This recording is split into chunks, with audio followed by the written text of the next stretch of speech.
Hello everyone! Today we will be coloring these little field flowers. At the end, you can rearrange them to make cards and invitations and give them to your loved ones. Let's get started!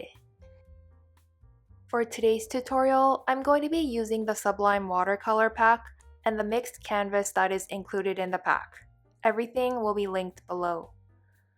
As usual, I've drawn a sketch that you can download and use, so let's go and insert that. And here is the sketch.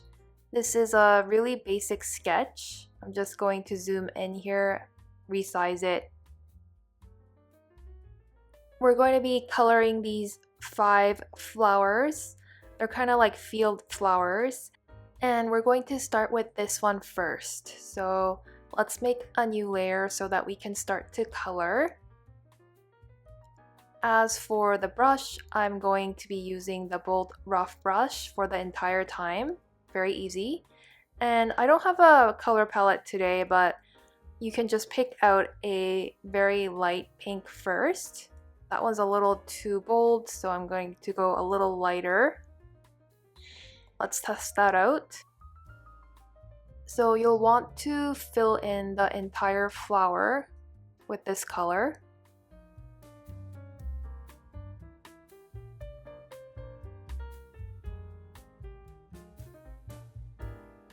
Once you've colored the flower, you're going to take a slightly darker version of that pink. Trying to grab a salmon pink here. I'm going to bring down the size and just use this color underneath and just use it here and there just to indicate that this flower is 3D and has a bunch of petals inside as well. If you are not sure about where to place the color, you can just follow along and see where I add the color.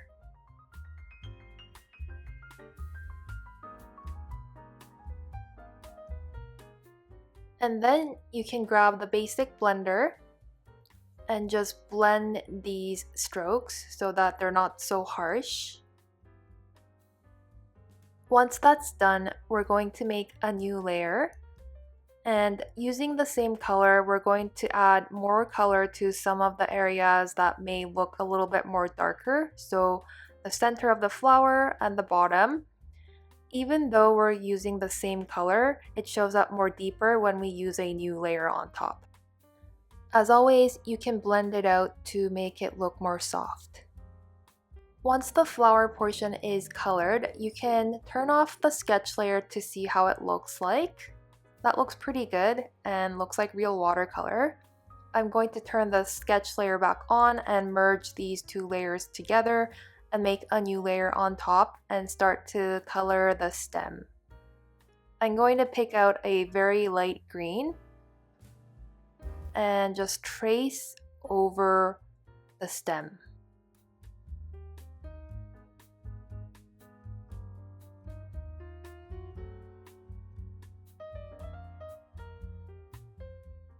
When coloring the stem and the leaves, it's important to use different variations of green just to make it look like real watercolor. Real watercolor tends to have pools and different mixtures of the same shade, so it's best to mimic that by coloring with multiple shades of green and blending it out in the end. When coloring leaves like this, I'm going to start off with a very light green and then work my way up. Right now I'm using a lime green, and next I'll use a moss green. Afterwards, I'll probably use a grassy green and use the basic blender to blend out all of these different colors and make it look more natural.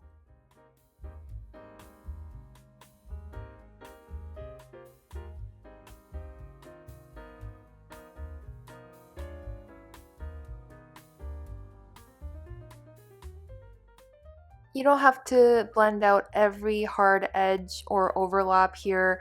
Real watercolor tends to have some of those marks, so you can leave it in if you'd like.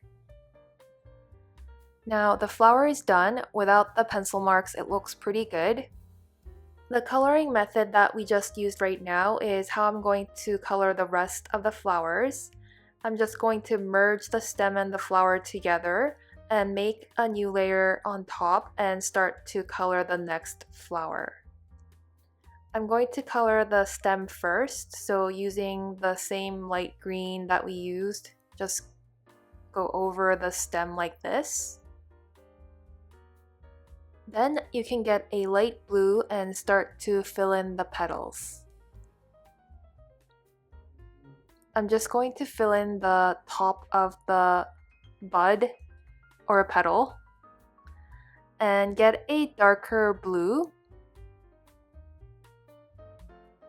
and color in the bottom portion, or in this case the middle portion. You can fill in most of the bud if you'd like, and just blend it out to make it look more natural. And then we're going to make a new layer on top, and you can use the same color. Oops, let's get that brush and color it in. As you can see, with the new layer, the color looks a lot more bold. Then I'm blending it out again to make it look more soft. And at this point, we could be done, but I'm going to add a new layer and get a slightly darker green and go over some of these areas on the stem just so that it's not just one color. Okay, so we're moving fast here. For the next couple of flowers, I'm just going to show a condensed version since I'm using the same coloring method for the entire time. And basically you just color the base, move up a shade, and add some color here and there, and blend it out to make it look like real watercolor. To prevent the artwork from looking too flat, try to use 3 to 4 shades of the same color family. Here I'm using a bunch of light green, moss green, and a grassy green and blending it out.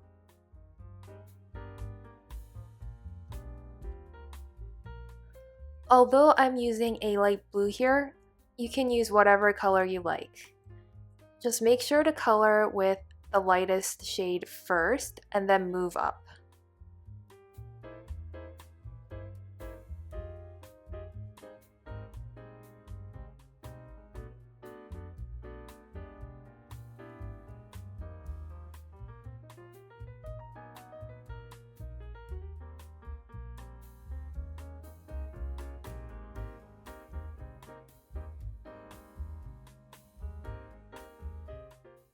After coloring the flowers, you can turn off the sketch layer so that it looks like this. And then you can copy it, flip it, rearrange it so that you can make a whole new design. If you're making a card, you can add some text like this. And that's basically it. If you have enjoyed this tutorial, please subscribe and hit that notification bell and like this video. Thank you so much for watching, and see you in the next one.